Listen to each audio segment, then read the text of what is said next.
Sveiki. Kaip įprasta, apie svarbiausius įvykius trumpai ir išsamiai.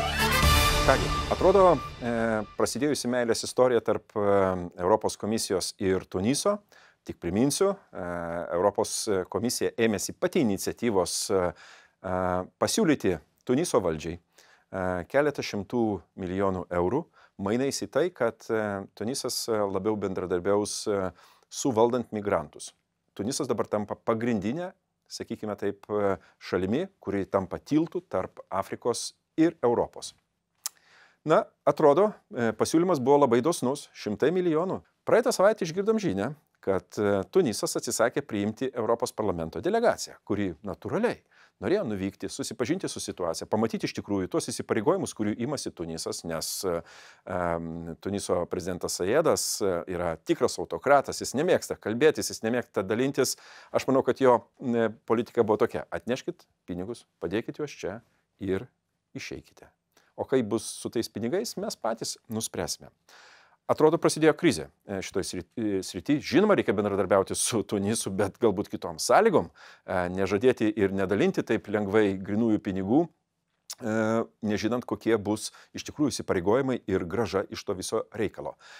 Ponia von der Leyen gerokai įklimpo. Netgi Vokietija tampa labai kritiška valstybė, kalbėdama apie trūkumų šito susitikimo ir panašiai. Stebėkite šitą situaciją. Matysime labai įdomių posūkių ir dar ne viskas yra pasakyta šiuo klausimu.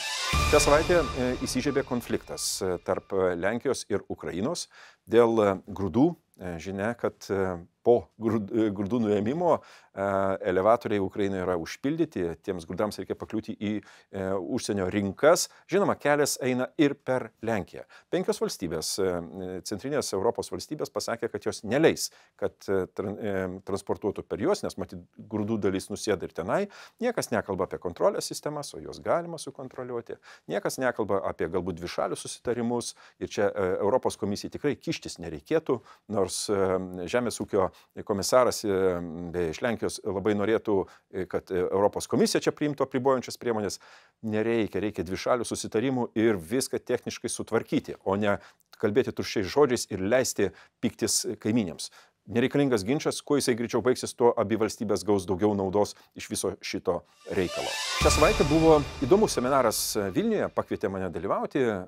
Lietuva, kaip greitai švenčianti savo 20-metį, dalinosi patirtimi ES stojimo ir apskritai buvimo pamokomis. Dalyvavo mano kolegos iš Latvijos ir Estijos, visada smagu pasikalbėti, prisiminti ir galbūt sulaikyti nuo nereikalingų klaidų, kurios dėja gaunasi kartais automatiškai šitoje srityje. Aš noriu pasveikinti Lietuvos Respublikos Seimą su puikiu sprendimu dėl kailinių žvėrelių biznio pabaigos Lietuvoje. Pagaliau ateina ta era, kada Lietuvoje nebus žudomi žvėreliai dėl kailių. Tai nebūtinai ir geras verslas, o aš jau nekalbu apie humaninę arba etninę šito reikalo pusę. 24 metų sausio 1 diena pabaiga, 27 metų sausio 1 galutinė data, kada šis verslas turi nutraukti savo veiklas Lietuvoje. Geras pavyzdys sau ir kaimynams. Mes galime padaryti, kada esame susitelkę. Ir didelis ačiū iš tikrųjų Gabrieliai Vaitkevičiūtei, kuri padarė nežmoniškai daug. Nežmoniškai daug šitoje srityje. Sveikinimai Gabrielė ir tikimės toliau dirbsim kartu ir Lietuva nebus vien tik tai gerovės valstybė plačiaja prasme ir abstrakčiai, bet jinai bus gerovės valstybė ir žmonėms, ir tiems gyviesiems padarams, kurie gyvena kartu su mumis. Ačiū ir iki.